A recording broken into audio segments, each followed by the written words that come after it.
Right then, so today what we're doing recording and using data. Is that Andrew? Okay. I'll go through that as I normally would. Right then, so I'm going to talk about the nature of data and its uses, because hopefully you're going to be producing some data as part of your report. And we're going to look at how to create and use pivot tables in Excel. I'll explain what and some other Excel things as well, subtotals and so on, which is just useful for helping you analyse the data that you produce. Okay then, right, so what? There's some dry stuff in here.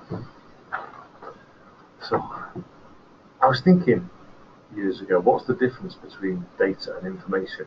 And basically, when you produce information, like you do a questionnaire or a survey or an interview, the stuff you produce from that is data. And it's just like, it's raw, there's not an awful lot you can do with data as it is, apart from analysing it. And when you analyse it, and you find out what that data is telling you, then what you then get is information. It doesn't matter. Basically, you get data and it produces information for you. Yeah. And it's how you go through that process of converting it from data into information that's important, so you get the most out of your data. Okay, so research data is collected, observed, or created for analysis to produce original research results. And it can be text numbers, preliminary results or final results, physical, digital images, sound, or print. So in other words, it's not just you doing surveys and interviews, but you can also find information from other sources and you put them all together to give you the information that you want. May be interpreted differently depending on subject, context, funder. So what that's about is if you find other people's data, then it might mean something differently depending on why they were collecting the data, what they were doing it for. They put different questions to people and they did it in a different way maybe. So what's often a good idea is that you go and do your study and you find information. If you can get somebody else to do a similar study, like imagine you did it here and somebody in Dolgellau did the same thing for you, then because you've given them the questions, then the results should work together and you'd get an idea of how it works in Dolgellau and how it works here, for example. Yeah. But it's also quite nice to be able to take data from other people's research, but of course they're working in different libraries, or maybe not even in a library context. And so what they've done could be interpreted differently to what yours, the way you interpret yours. As long as you bear that in mind, then that's fine. But research data management. So the way you look after your data, what you do with it, helps you and enhances your research. One of the reasons being, I don't know which point I talked to you about this. Let's get back to that one. You're going to do your study on, you're going to do a marketing study, I know that. It might be useful to other people, and that's, I mean, you're doing it for this course, I realise that, but also somebody else might look at it and go, oh, okay, so Victoria did a study on this. Oh, that's interesting, maybe I can do the same in my library. And I know we talked about this, sort of touched on it last week. How you look after your data could enhance that in that some other people could have access to your data if you want them to, and then they could, like you might be struggling to find data relevant to what you're doing, and other people will have the same issue, of course. So if you make yours available to them, then it makes it more useful to other people, it makes it more useful in general, because other people might be able to reproduce what you've done and find the same results as you, and then it becomes a useful piece of research. Especially when you get to higher levels and you're talking about dissertations and so on. Anyway. Okay, so what categories of research data? So observational. Now I need to make sure I double check on my notes so I know what I'm talking about. So observational data, that's where you actually watch what people do. Experimental is where you make it an artificial situation and do stuff and see what happens. Simulation, where you something normally happens and you simulate it and see what happens in the simulated experiment, let's say. probably not relevant to what you're doing here. Derived or compiled. I had to look this up every year. I had to look this up to make sure I understand it now. Then, it's in other words, derived or compiled is when you've done some kind of mathematics on it. You've done some kind of analysis of the figures that you've got to give you results from the data that you produced. And reference or canonical data, in other words, this is when you just like got stuff from books or off the web, of course, or archives somewhere. Reference or canonical. So there's no. It may not be up to date, and you can't influence it because it's historical. Whereas the other ones, the observational, the experimental, and the simulation, you're influencing it by how you carry out the observations and so on and so forth. But the derived bit, this is about the fact that you have your data, and data is just data, but what you do with that data to make it more valuable, how you sort of carry out calculations or statistical analyses or whatever it is on the data makes it more valuable. And that's what will hopefully help you. I'll help give you some ideas on how you can do that when we look at Excel. So, okay. So research data management. So if you're going to produce a display, you're going to get some students to help you do it, and you're going to do some kind of research to see the effect of that. So there's a lot of work involved in it. So it's obvious, right? Once you've done all that work and you get your data, you need to put it somewhere so you don't lose it. And I think you know not to use pen drives to save all your work. I tell you this anyway. The same for Marcus, I'm sure he's the same as well. But we have students that come in here and they could be looking on a dissertation. They could be at level 6 and they've got everything on a pen drive. And they lose it, yeah. So you know that already. It's not just there's a bit of data gone. It's a lot of time and effort that's gone. Okay. So you should store it so you avoid loss. Accessible for use or reuse. So you need to consider whether you need to use it again, whether you'll refer to it at a later date. It enhances visibility. So good research data management. You store it so you can't lose it. You make it accessible so you can get to it. So that if you go home and you think, all right, I'll do some work on my project, you go, oh no, I've left it on the H drive, haven't I? You can't use it. So you obviously use Drive or a pen drive, a copy or whatever. If you do it well, then it enhances visibility. In other words, it makes it available for other people to see it if that's what you want. And so you can, depending on how you save it on Drive, for example, other people can use it. Provides opportunities for collaboration. So if you do it in the right way, other people can use it. To be great if there was somebody at another site who's doing something similar to you and you can compare the results. And over time, you'll decide what to do with that data, whether you need to keep it or whether once your project's over, you can just dispose of it. Which then brings us to data protection, which I think I'll talk about later on, but I'll mention it. No, I'll mention it on the next slide, that's what it's talking about. So you only keep the data for a certain amount of time, particularly if it involves information about individuals, and you can relate the information to individuals. So possibly not for what you're doing, but maybe if you're interviewing people and talking to people about stuff, maybe. I think Marcus, maybe with the coding that he's doing, there may be data information about individual people, so he would have to manage that in a particular way to make sure that it's disposed of when it's finished with and so on. So things to consider. What data will you collect or create? So are you collecting numbers, are you collecting wordy descriptions or so on? Photographs, you'll probably have images of your displays and so on, for example. So what sort of data will you be collecting? How will the data be collected? So is it going to be, are you going to be interviewing people? Are you going to be doing questionnaires? If you do questionnaires, are you going to use Google Forms? Because then people can just fill them in online. It automatically fills in a spreadsheet for you. Which is the question is which is the most efficient way of doing it. I should be asking you these questions, shouldn't I? Yes. So what will you ethical issues? What ethical issues might you have? with my with anything for this research with the type of student I'm working with. Okay. I'm working with like ILS students. Yeah. So I suppose there's some ethical issues there. Okay.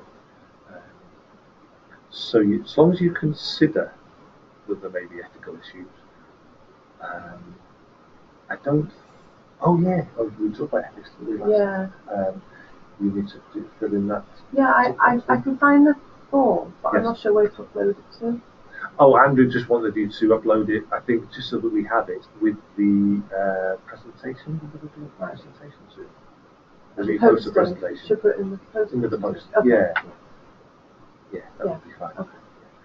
So hopefully have you done that? Yeah. Okay, and there's like, brought up any things you thought about? There's a few, there's things like, whether you can influence whether they can answer your questions and understand.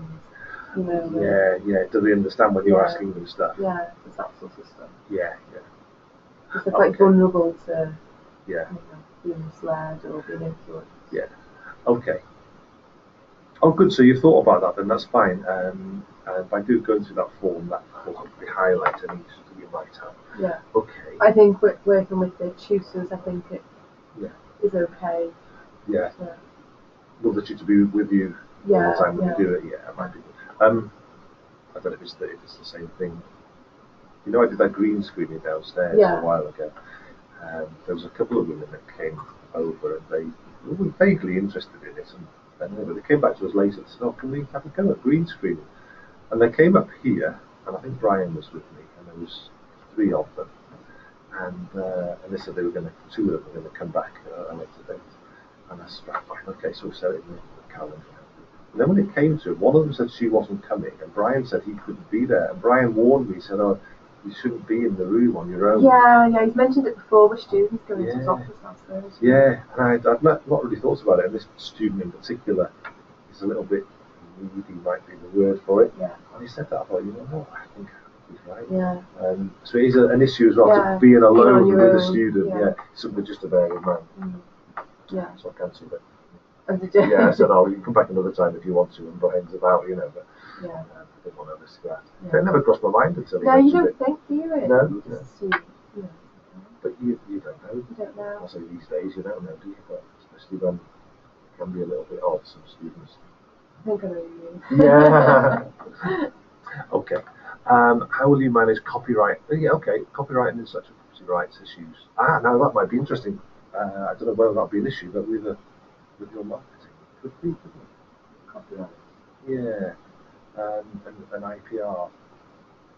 So, for example, I don't know what the display is going to be like. If you put a book on display, then there's no issue. Put a book on display. But if you were thinking of photocopying the front of the book to make a poster type thing in the background or something, is that an IPR issue? I don't know. Right. Just things that you sort of think about. I don't imagine it would be an issue. Because for a start, you're not going to be mass producing stuff or trying to sell things. But just using somebody else's image could potentially be a copyright issue.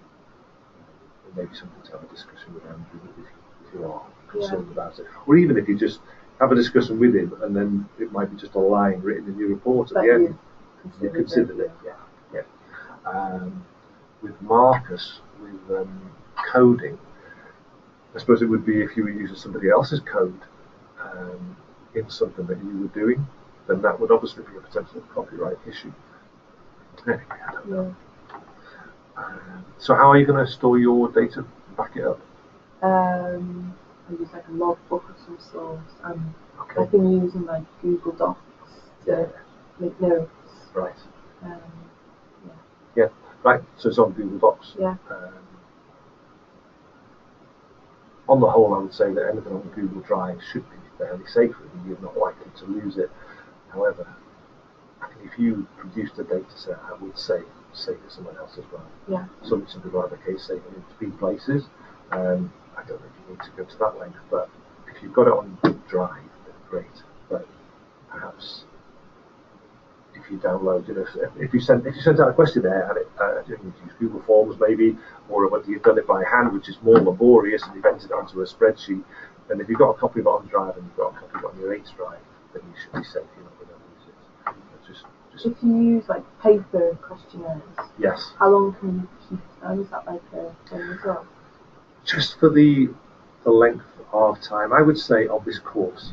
Right. So if you would use it, you would be finished with them because you've done your data entry, you've done your analysis, you've submitted your assignment, and even got a grade for it. But we still have the external examiners to come along. They're not going to look at them really, but I would say at the end of this course, get them. Yeah, definitely.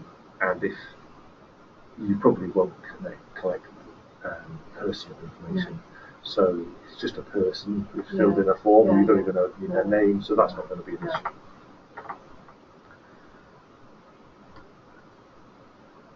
Okay, so that's the question is just which data should be retained, shared, or preserved. So if somebody else was doing it, are you going to be working with anybody else?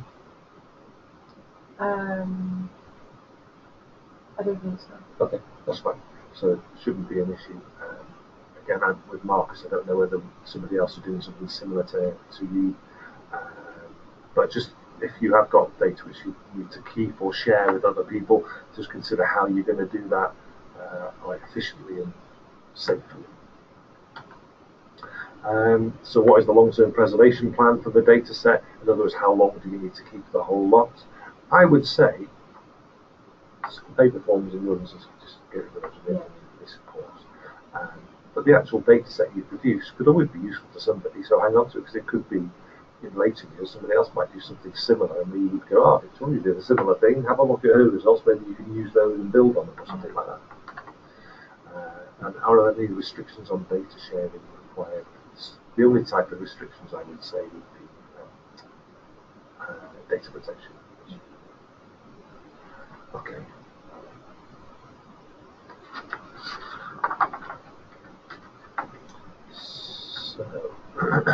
So think about your data. I'm not going to get you to that example now. I'm going to get to that later on.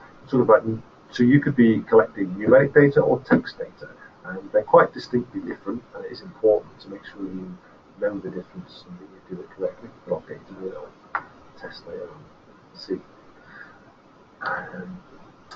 Okay, right now, continuous. Now, I was reading about this yesterday for a totally different reason.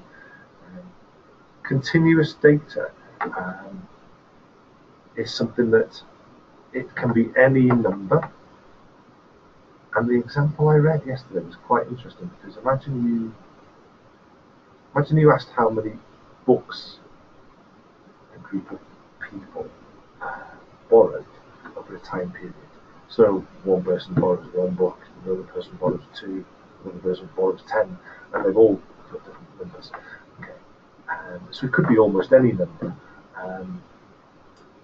But to be truly continuous would be if you worked out the average of all those people.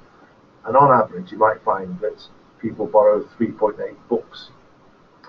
So that's truly continuous because it could be 3.85 books, depending on how many people you've had and how many the rising numbers are. But nobody's ever borrowed 0.8 of a book. So it doesn't really work. But do you know what I mean by the continuous? Because it could be any number. But when you work out the average, it could be 5.7, whatever it is. So it could be any number between 0 and whatever, how many books people borrow. That's just an example I'm thinking of. But nobody ever actually borrows point something of a book. Yeah? So it's a bit sort of nonsense almost. Which means, so a true continuous piece of data could be someone's age. Now we measure people's age in years usually, or young in months. We saw yours in months. 28 and a half. Yeah. I'd like to do it in months. In months, oh, in months, that could be huge. Literally in months, 527 months old. But you could do it as a truly continuous data set, because you could say I'm 25 years, 3 months, 6 days, 12 hours, 33 minutes and 27 seconds old. Yeah, you know what I'm saying? Yeah, it's a nonsense thing, isn't it? That could be like truly continuous. Okay, let me see. Otherwise, income could be continuous. Oh, let's move on. discrete. Now, a discrete data set is limited. So, for example, you know those rate this between 1 and 5. Yeah. That's discrete. They can only have 1, 2, 3, 4, or 5. And also, what's your gender, male or female? Right? You know, Oh, some of them now. Learn direct. Yeah. Yeah. I was going to say, actually, what you would call the gender one would actually come down as binary. They call it as a binary data, because it's either male or female. Yeah. Well, as we know, Yeah. Learn direct. No, there's a whole load of other ones Yeah. potentially. But what was the example in the book I read yesterday? And it was like a truly binary one is whether you're alive or dead. Yeah, God, there's nothing else in between really. And looking some of the students out here. Okay, and you could also what else could be discrete? If you were looking at where people came from, counties. So there's only so many counties: Conwy, Gwynedd, Denbighshire, whatever, Howard. But also they could be coded. So if you could have quite a large discrete data set. So you didn't want to write out Conwy, Gwynedd, Denbighshire. So DEN is Denbighshire, CON is Conwy, or whatever. So you can code things as well. Okay.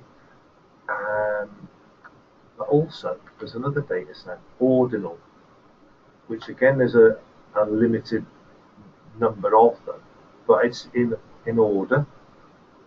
So, you think of an example? In order. Yeah. So it's a discrete data set. Remember, we're thinking about male or female and so on, but it's in order. It actually comes from one up to another. Give an example.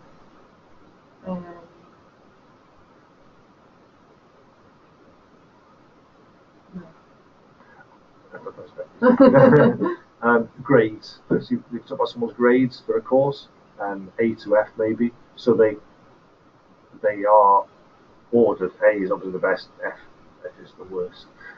Whereas male and female, there's nothing to say one's better than the other. Boys better than girls, but that's beside the point. Did I show you that video? That Amazing World of Gumball. I don't know whether you were in the meeting when I showed it. Oh, it's hilarious. I did it to wind up Pat. Yeah. It's great. It's just a cartoon that the kids watch, right?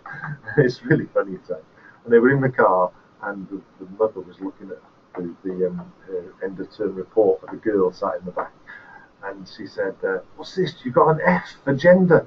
And the little girl says, "It's F. It's because I'm female." And the mother says, "That's no excuse." You understand? Yeah. Made me laugh anyway. I don't think Pat got it. No, I bet she like it. No. But when you talk about ordinal, I'm whittering on about stuff here, but these are all different ways that you can collect your data, and it can be important to think about all these. But another thing with,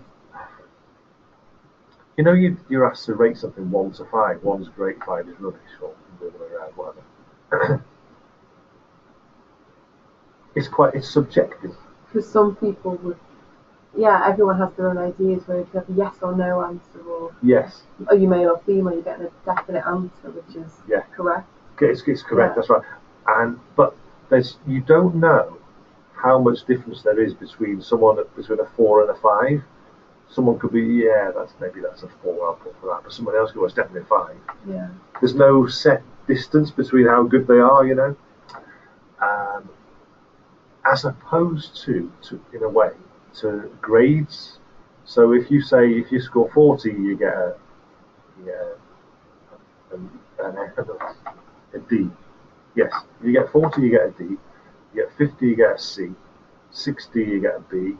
70, you get an A. So there's 10 between them all. Okay.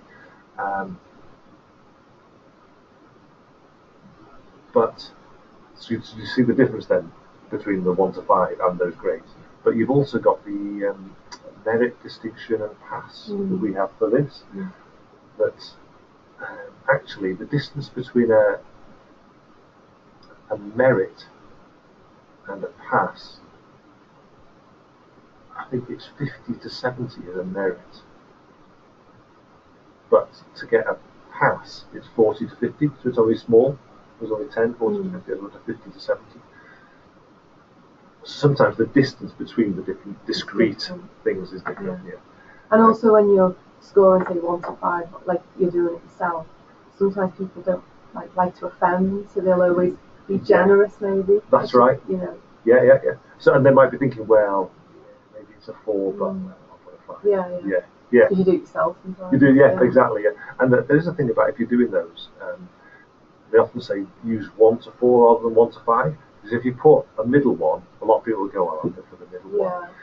When actually that's perhaps, whereas if you make it 1 to 4, they have to choose an in favour or against. 1 is very much dislike, 2 is dislike, 3 is like, 4 is very much like.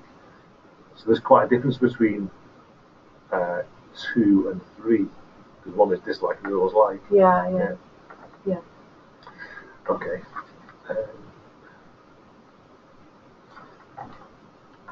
Right. So what's the best way to record your information? It depends on the information that you've got and what you need to do with it. So I know we talked a while ago about databases and spreadsheets in the first year, so whether you can use one of those to record or whether you just keep them as a list of things in a document, in a Word document. Things to consider. Okay, so is the information static? Is it going to change very much? So, for example, that I put here, number of books in a library is going to change all the time. So, do you keep it somewhere where you can just simply make the changes? An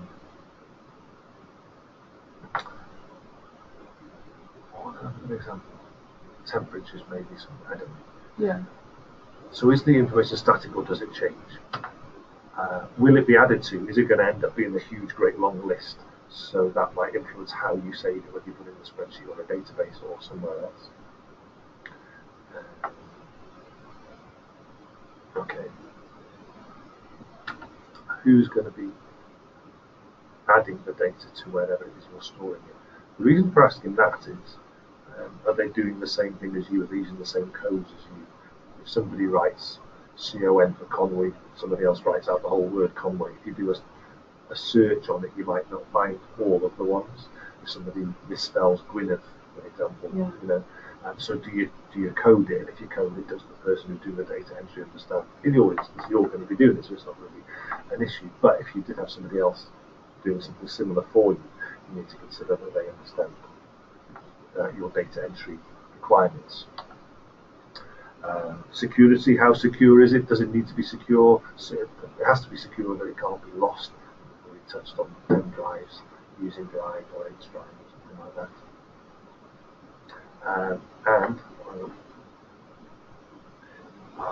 Backups. We can talk about backups later on. Data protection. If you have got personal data in your data set, then you must make sure that you comply with data protection laws, that anyone who shouldn't have access to it doesn't have access to it. So you keep it on your H drive if that was the case. Best thing is to avoid putting personal data in altogether, I think. Okay, so what are the methods of recording information? So you could, if you were just doing a search for websites, you could have favourites and bookmarks. And what do you do if you're looking for, you're searching for websites and stuff? How do you come across a good one? What do you do with it? I usually just write it down. Yeah. Okay. I have used bookmarks before, but I don't generally get into it. Yeah. Okay. I just write it down. Okay, I don't write them down because I find that I lose a scrap of paper or I write it down wrong. Sam came home a couple of weeks ago. He got a Bitly address that Tutor had given him. It didn't work. I think the tutor had written it down wrong, or he'd written it down wrong, or whatever. So the trouble is, I used to use the favourites because we used to use Internet Explorer here years ago, and you could just hit favourites and it would save it for you. But now you can't just favourite things when you're in Chrome. At least I don't know if you have to do it. Other than, right. So that's me logged into my Gmail. But I've got no favourites bar. Yeah. I don't know if I click there. There's no guide, those as is all up there on tablet. I'm going to show you how to do that. Let me see. I'll try that one there. If I bookmark this page, let's see what it does. bookmark it. Oh, bookmark bar. But where's it gone?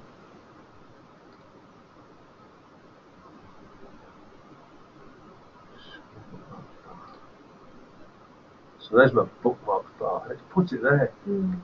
But I'm fairly confident that if I close down this version of Chrome, it won't stay, it'll go. So what I actually do, and what Gareth does, and Dan as well, I log into Chrome now. So that little thing up there, when I first log into my Gmail, which I haven't done here, I click that, sign into Chrome, and it's just the same login as normal. Yeah. But you have a bookmarks bar up there, and then when you do that, that thing there, it does. Yeah. It saves it on your bookmarks bar, or it puts it within your bookmarks, and there'll be a bookmarks icon somewhere here, and then you can get it again. But I don't know whether you know you can do this. And again, you have to be logged into Chrome for this to be of any use at all. And if I go to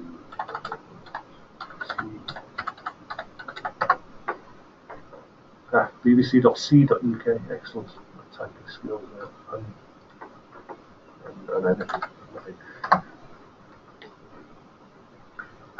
There you go. Benedict Allen did not need rescuing.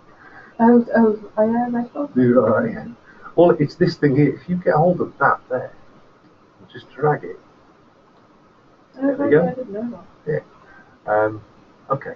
Anyway, so I've not exactly digressed, but I wanted to talk to you about that because it is worth bookmarking things, especially if you're doing some research. You need to make sure you don't. Yeah, it's one of my bad habits of just writing it, scrolling it down, and then not being able to find paper. Yeah. I do it all the time. You know, the other thing I do is I've got a Google Doc on Drive, and I just copy and paste them into there. Yeah. And then I just call it web addresses or something like that. I don't know. I try and do that when I'm organised, but I tend to just scroll. Write them down. Yeah. I mean, half the time you don't use the site again, but if it's something really good. Yeah. Okay, so think about that though. Anyway, it's important. List of URLs. That's what I do. I have a document and I just list all the URLs there. Sometimes you find a really good page, and you might want to use that page as it is. You can usually save it as an HTML document on your H drive, so you can just open the thing up again. Word documents, yeah. So if you find information, often I'll do that as well. As I'll copy paragraphs from websites maybe and just paste them into Word documents, or from if I'm using Athens or ebooks, that sort of thing, and paste them into a Word document. That's another thing you can do. But don't forget, when you do that, this is something I'm terrible at doing. Copying bits from places, sticking them in, and then I move on to the next thing. And afterwards I go, what website did I get that from? Yeah, What did I get it from? Yeah. And in your instance, you've got to reference it all, so it is really important to do that. Okay, if you're collecting numbers and data of that sort, then a spreadsheet's the best place to put it. And when would you use a database as opposed to a spreadsheet? Do you have any ideas when you would use them? Or you say never? Don't know. You don't know. That's fair enough. If you were doing a big piece of research, sometimes a database is better, especially if you've got things that relate to one another. The example I always give, I can't think of a better one, is names and addresses. If you've got names and addresses of people, and that person then does lots of things, you don't want to have the name and address and then whatever it is they do, and then later on down the whole name and address and everything that they do again. So if you've got things that relate to one another, then the database is better. So you have one table in the database which contains all the names and addresses of all the people you use, and then another table which is all the things that they do, and they relate to each other. Otherwise, I don't see the benefit of using a database, really, unless you really like them. Yeah. Okay. PowerPoint, yes, sometimes you could record stuff in PowerPoint, or you could just save a PowerPoint. Often, what's a good thing is when you're searching the web and you're looking for information, if you state that you want PDFs, because maybe PDFs have a particular value to you, people maybe take a bit more time over creating a PDF, so perhaps the data that's in the PDF is more valuable to you. And the same with PowerPoint. Maybe you just, well, I'd like to think of some way of discussing or presenting some information. Do a search for PowerPoints on the subject, and you might find what other people have done, and you could base yours on that. Do you know what a PDF? Oh, I couldn't tell you. Okay, PDF stands for Portable Document Format, and it's just that it's what's the word? Independent. Put the word down. Oh, it is. It's operating system independent. Yes. So it should just a PDF should just open up and just look as it does. If you open up a website on a widescreen, just monitor it. It'll sometimes stretch and it'll reorder it somehow. On a narrow one, it'll look different again. On a mobile device, it'll look different again. But a PDF should always look the same. Yeah. So, and also, yes, whether you would save your information on the cloud or a local network, whether you need to share it with somebody, whether you want to be able to access it at home, or whether you just want it. Do you know what's the real good thing about your H drive or the G drive here in college? Just to back it up. So you'll never lose it, even if you delete it and get it retrieved again. That's the real benefit of doing it. Yeah. Okay. Let's raise the report. Right, so data entry, where are you going to enter it and what type? So I think we've already discussed this, numbers and so on, into a spreadsheet. If you're going to do any calculations or you're going to produce charts, spreadsheets are the easiest way. Databases, if you've got, like I mentioned before, things which would be repeated again and again throughout.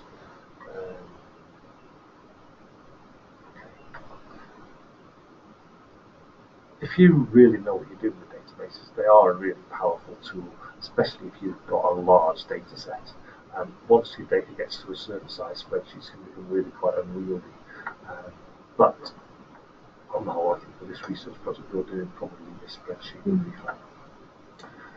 Now then, number or character string. This is the point. Yes, right. I'm going to get you to do a quick little exercise for me. I'll tell you what. But you know what we can do? I wonder if I've got a paper version of it. Yes, I have. Excellent. Okay, what I want you to do, well, I'll put this up on screen so that Marcus can see it. What I want you to do is, this one.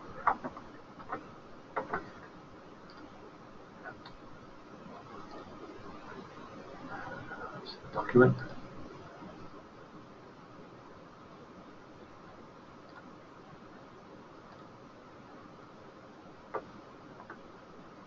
Okay, so what I'm going to want you to do is look at each of these data, what's the word for it? I can't think what the word is for it. And tell me whether that data item would be recorded as a number or as a character string. So is it text or is it number? Okay, so there you go. And then we'll come to the maths at the bottom later on.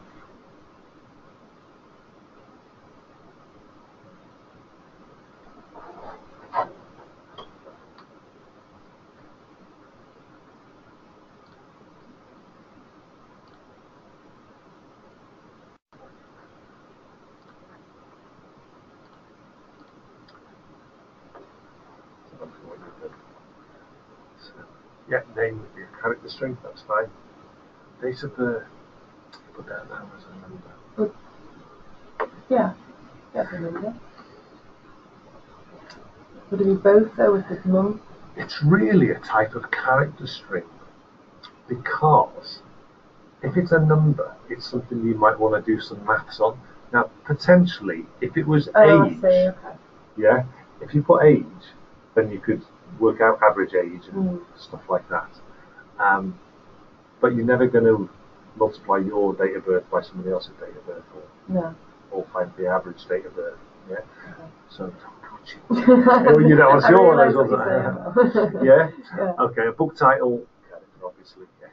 Okay. Well, the ISBN number now. You see, you put that down as number. Well, I saw it as a number, but I put the character now. You get my thing. Okay.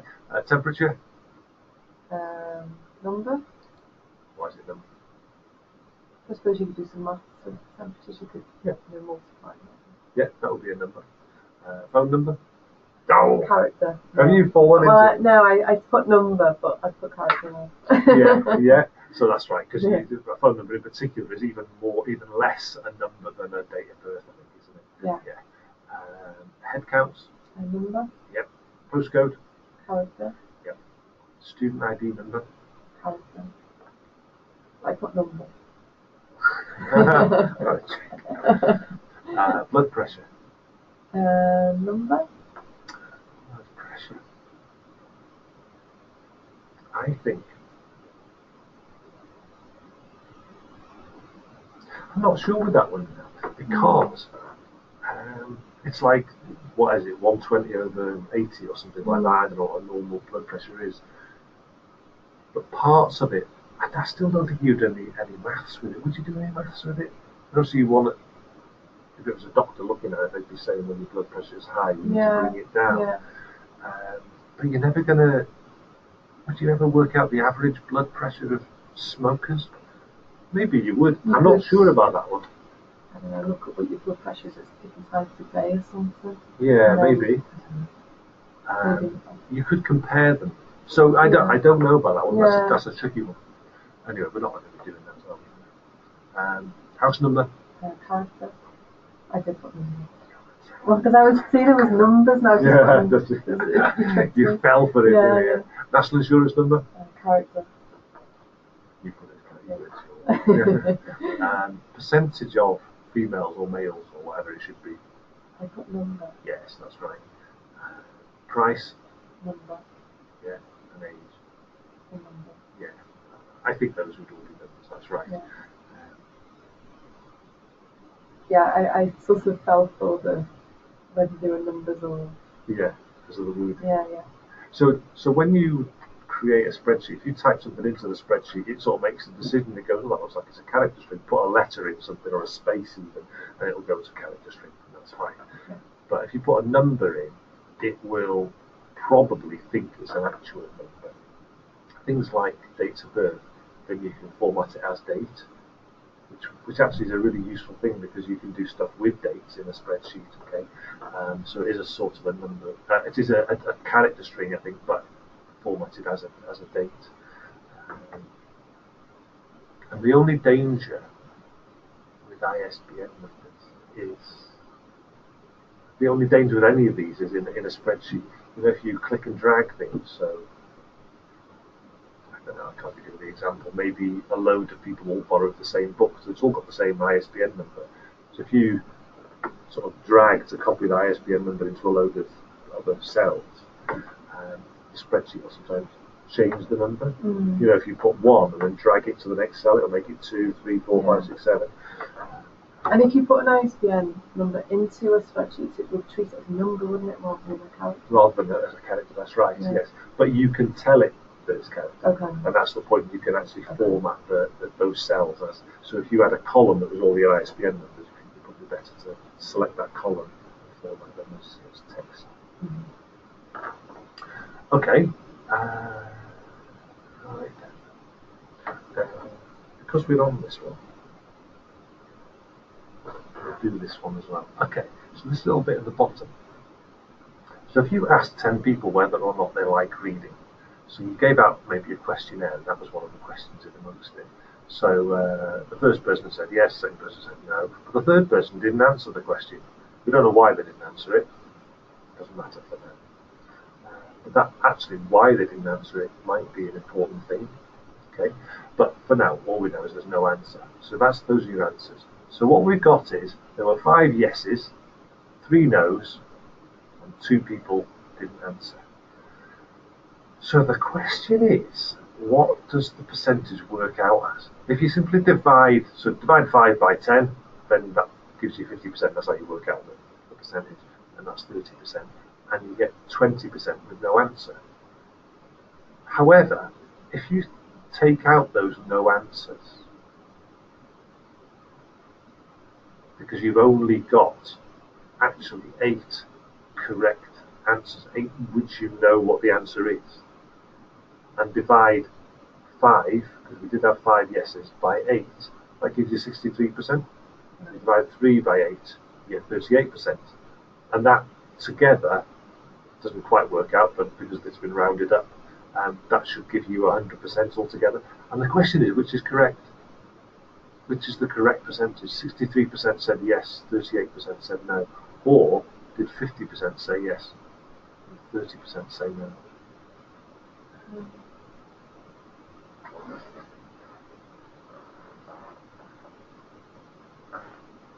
I'm not sure. I don't really. I suppose you treat the no answer as an answer. I don't know. It's a difficult one, and I don't know what the answer is. This is where people can twist statistics. I suppose you could change the. I think it proves that your questions were quite right. Yeah, maybe. That's right, and that's one of the businesses doing a pilot study, for example, and see why would people miss out that question. Is it because it was on the back page and they thought they'd finished when they got to the end of the didn't do the back page? I don't know really. So, but I don't know, because you could say that actually that's correct, because you did get 5 out of 10 that said yes, 3 out of 10 said no, and 2 of them said no answer. So it could be because actually you should have said whether they like reading. So they don't say yes or no, they just don't read, maybe, I don't know. Yeah. So in a way that would be correct. But if you wanted to just go on the actual answers you had, then that would be correct. You would, I don't know, but it's just something that you have to consider. So when you get your data set, for a start, try to avoid having blanks. Try to make sure there's some other option which they would put in. And if there are blanks, what do you do with them? Don't put them down as zeros. You put them down as being blanks. Tricky one, but just something to bear in mind. Yeah.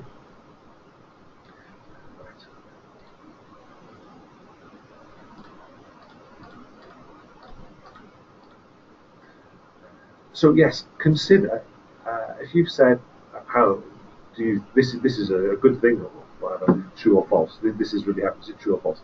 Are those the only possible answers? Is there another possible option that somebody might want to choose? Because remember, I was talking about compelling the person's choices. You're influencing what they say. So just think about: is there an alternative to the true or false option you've given? Quantity. Oh yeah, this is about if you're if you're considering using a database, if you're going to have a huge amount of information, then it may be worth setting up a database. It takes quite a bit of effort putting all the tables in, making sure it's all correct and so on. But actually, if you're going to be doing a huge study and there's going to be a lot of information, it might be worth your while.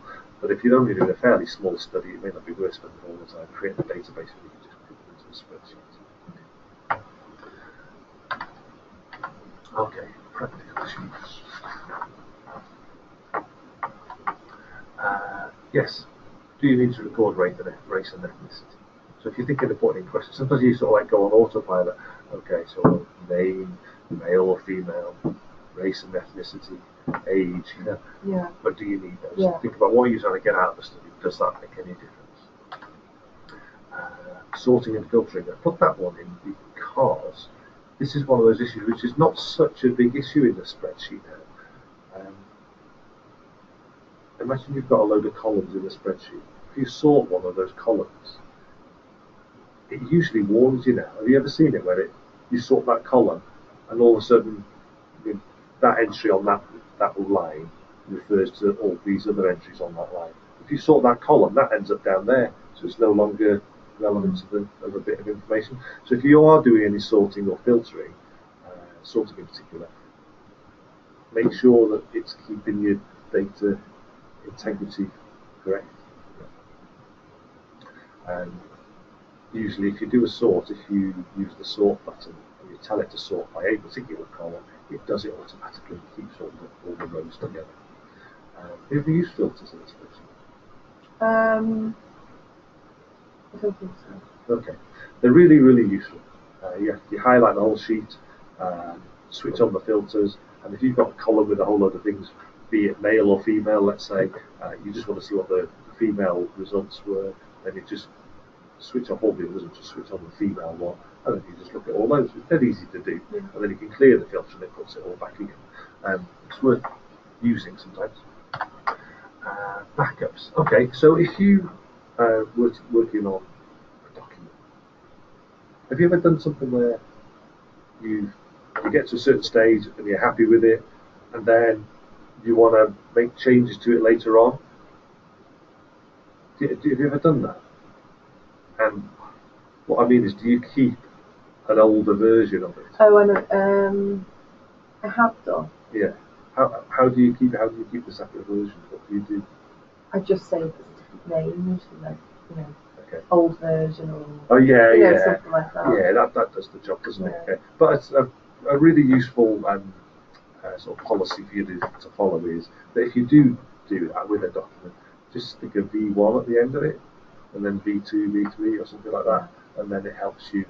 So if you have a disaster, you can always go back. Particularly if you're working on a spreadsheet, you're doing calculations, and all of a sudden you go, "Oh heck, I've done something wrong."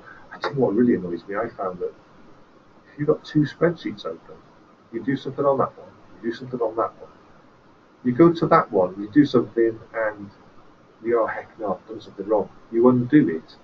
I found it's undoing stuff on that spreadsheet as well. I don't know why it does that, but I've done it. So anyway, yes, versions. It's worth making backups of these stuff, and it's worth putting that V1. That's what I do. V1, V2, so you can always go back to a version that was correct. Yeah. What else?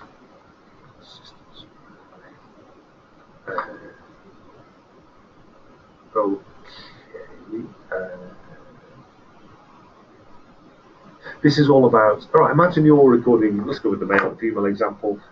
You put an M or an F, or you write male or female, or you write capital M, capital F, or sometimes you put a capital M for male and capital F for female. If you're searching or sorting that data, it can cause problems. So be consistent with whatever you're doing. If you're using codes, if you're using DEM for Denby, make sure you only use DEM. There is a way you can create. Have you ever created a drop-down list in a spreadsheet? You can do that so that it gives you the options you're going to choose from. So if you've got Conwy, Denbighshire, Gwynedd, it's not Flint. Is Flintshire still there? Yeah. It is. Yeah, Flintshire. Okay. So for example, you can have those 4 different counties. You type them into the drop-down, so you're never going to spell any of them wrong because you just choose the right one from it. Oh, yeah, I think we did something like this last year. Maybe we did last year, yeah. Okay, so that's a useful tool to use sometimes. But be consistent if you're doing that as well. Say, make sure that you use the same codes that you do at the time. Right, dates. When you're writing dates in a spreadsheet, what issues might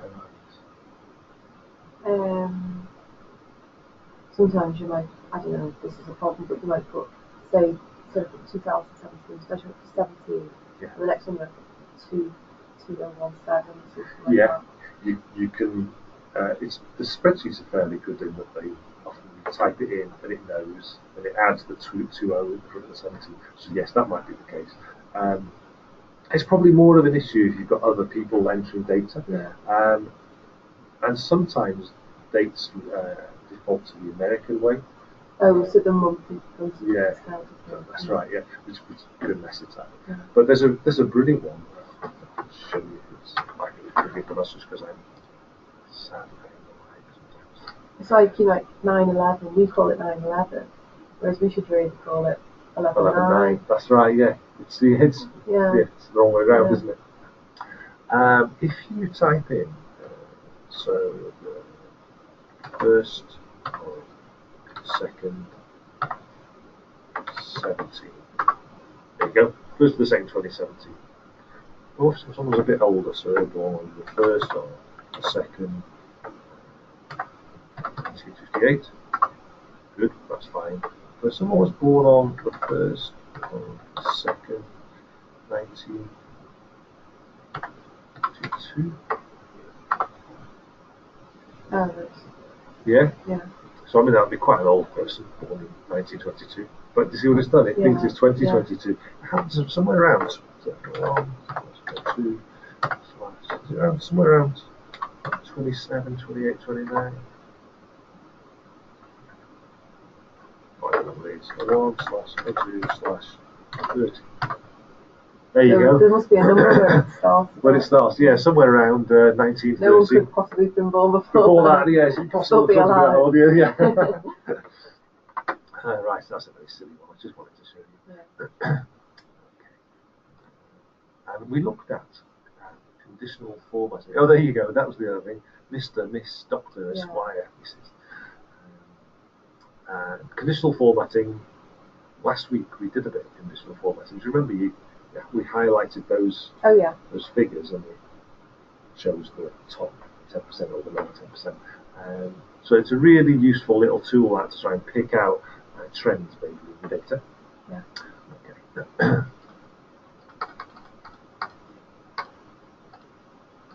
What else? Right, how do you deal with missing values? What would you do? So you've distributed your questionnaires, they've come back and you've put the data into your spreadsheet. And some people haven't answered some questions.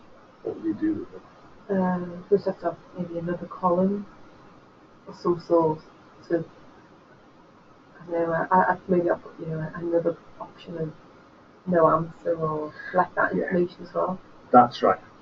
Have some standard way of doing it so that you know. So it's going to be in the same column. So if they've said be male or female, and some of them haven't said whether they're male or female, you wouldn't put a 0 in there because that doesn't make any sense in that context.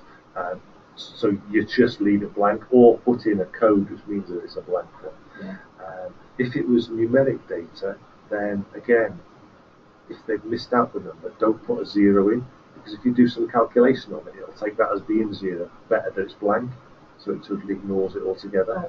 Yeah. So yes, if you do have missing values, just think about what could potentially happen with your data if you put something else in there. Maybe it's worth putting something in so it picks out those missing values more easily. Okay. So some people in the past have used an average. Because they haven't put an answer, we'll use the average answer. But that's wrong, because that's not the truth. Consider why they might be missing. So we sort of talked about this. Maybe it's the way you phrase the question.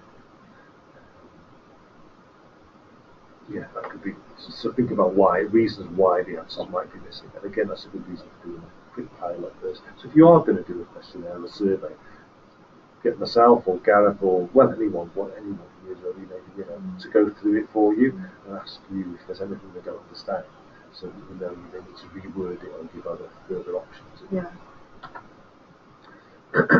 Using codes, so we've talked about that. But keep a record of any codes that you use.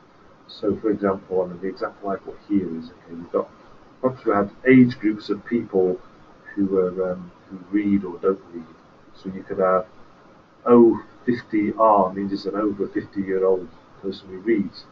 There's a 2040N is a 20 to 40-year-old who doesn't read, a non-reader. I don't know. But whatever you use, whatever codes you use, if you do use codes, keep a record of them so it makes sense after. Okay, and now pivot tables. Yes, I'm alright. This is where you're going to do some work and stuff. So, pivot tables. I'll show you a spreadsheet that I'm going to use, and it's real data that we collected years ago from the student evaluation of their inductions. Okay, and because there's a mass of information, if you've got loads and loads of data, it's very difficult to pick out anything meaningful from it. But pivot tables help you do that because it lets you compare all kinds of variables with one another. So, what's the next one there? Yeah, that's what we're going to do. Okay, so what I'm going to get you to do in a bit is open up this spreadsheet, which is on. It's that survey results one there. Okay.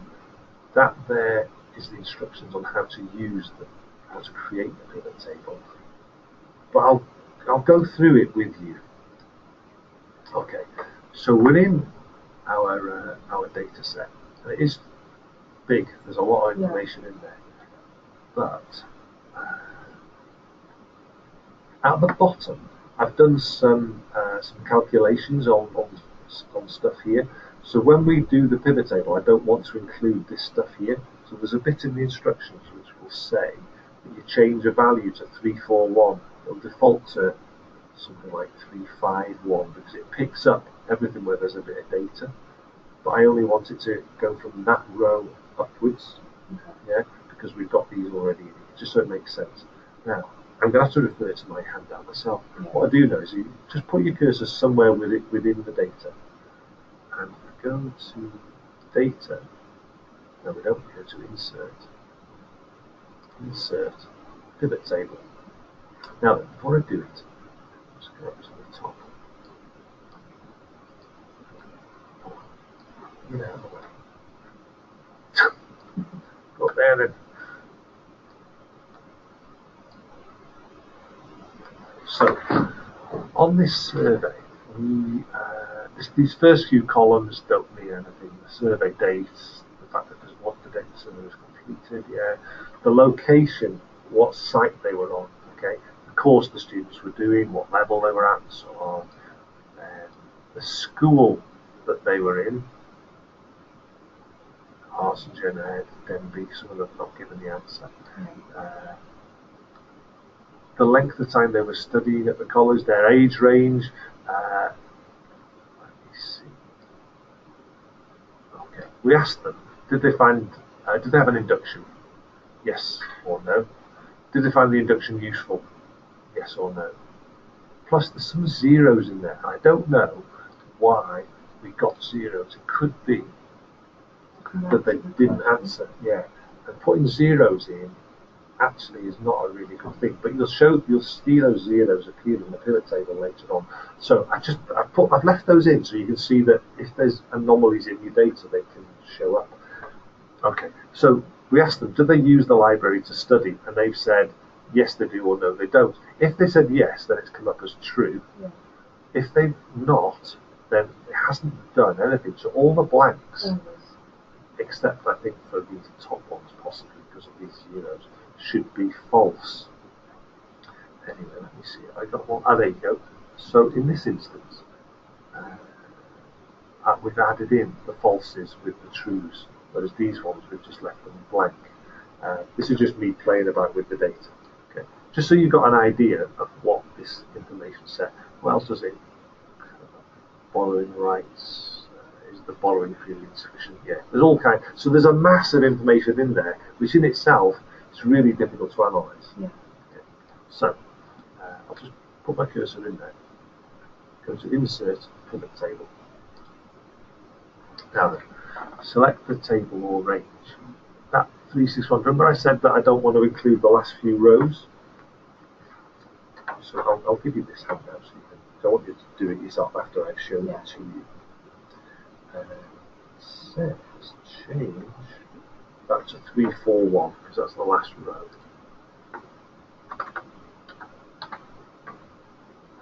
And I think the rest of it just stays exactly the same. Okay, so this is where our pivot table is going to be. It's opened it up in a new sheet. Yeah, that's where we were before in the survey responses. Now what we have to do is decide which fields we want to compare. So the example I'm going to do is I want to see whether girls found the induction useful more than boys or the other way around, if there's any relationship there. So to do it, if I scroll down, there's the gender, so I tick that box and it puts the gender in amongst the rows on my pivot table. Okay, well, it doesn't mean anything yet. And did they find the induction useful? Induction useful, tick that one, and it puts that down there as well. So here it doesn't make any sense at all. Okay. What I want to do is, if I drag I think it says the induction useful. Yeah. If I drag this one here into the columns bit. Okay.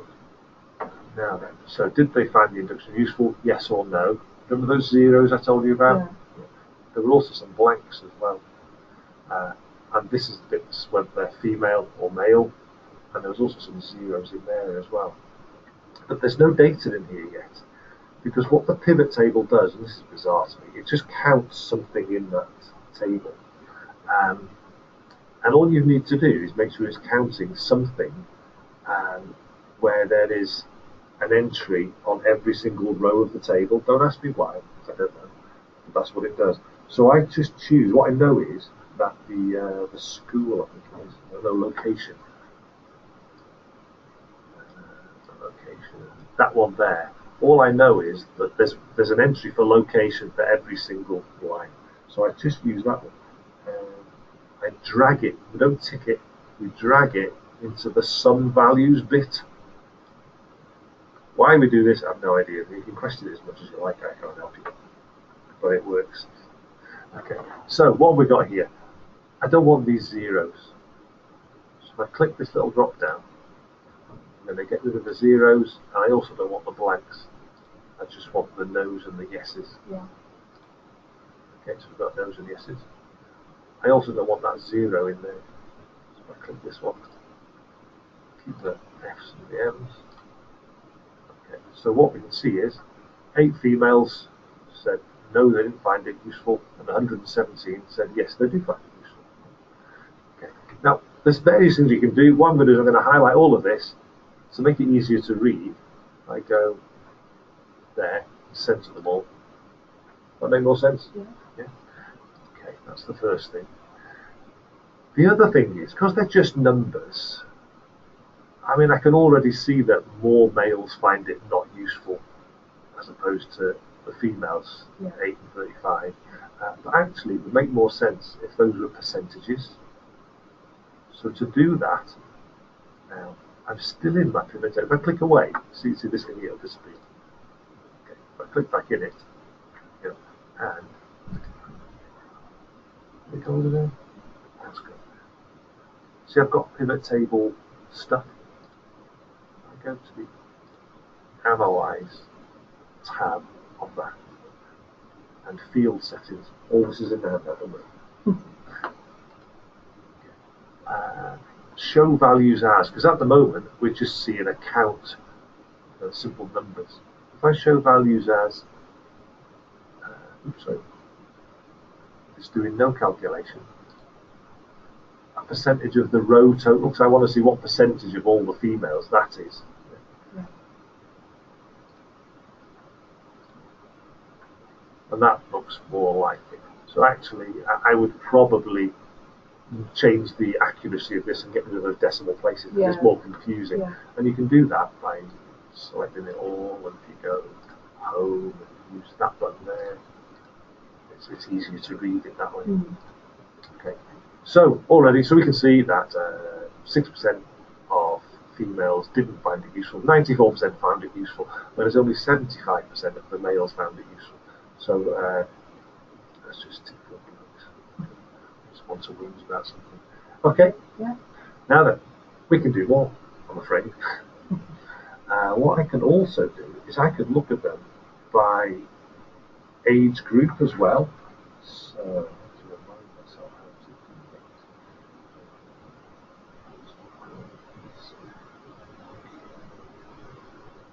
So, for my age, so for my field list, these are the different fields, the column heading, age range there. If I tick that one, it puts it down in my rows, and now we can see the 16 to 19-year-old females, the 20 to 50-year-old females, and the same with the males. Okay. Now, if we've got a blank in there,